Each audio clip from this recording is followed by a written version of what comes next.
मारहाण करून या तरुणाची हत्या केली आहे। गोंदियामध्ये घरगुती वादातून मोठ्या भावानं सख्या लहान भावाची हत्या केली आहे। यवतमाळमध्ये एका 28 वर्षाच्या तरुणाची हत्या झाली आहे, तर अमरावतीच्या मोर्शीमध्ये कृषी कार्यालयातील लिपिकाची हत्या करण्यात आली आहे।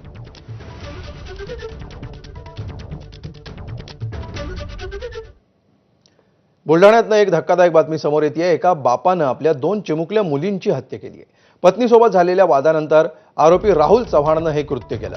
आपल्या जुळ्या मुलींची हत्या केल्यावर स्वतः पोलीस ठाण्यामध्ये हजर होत आरोपीनं गुन्ह्याची कबुली दिली। अंतरवाडी शिवारातील जंगलामध्ये दोन्ही मुलींचे मृतदेह सापडले। सध्या आरोपी राहुल चव्हाण अंढेरा पोलिसांच्या ताब्यात आहे।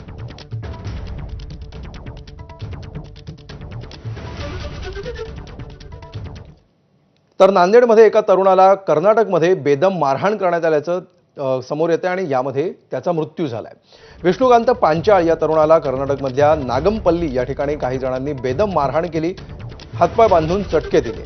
नागमपल्लीमधल्या एका महिलेशी त्याचे प्रेमसंबंध होते अशी माहिती आहे। तरुणाला हैदराबादमध्ये उपचारासाठी दाखल करण्यात आलं होतं। उपचारादरम्यान या तरुणाचा मृत्यू झालाय। कर्नाटक संघटित गुन्हेगारी कायद्याअंतर्गत गुन्हा दाखल करण्याची मागणी कुटुंबियांनी केली आहे।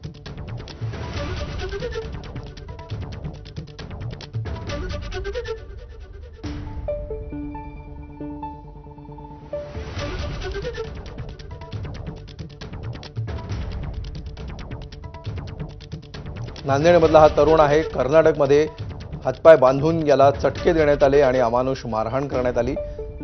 यामध्येच या तरुणाचा मृत्यू झालेला आहे। नांदेडमधला हा तरुण, कर्नाटकमध्ये घडलेली घटना, त्यामुळे कर्नाटकच्या कायद्यानुसार या गुन्हेगारांवर गुन्हे दाखल करण्यात यावेत अशी मागणी आता कुटुंबियांनी केली आहे।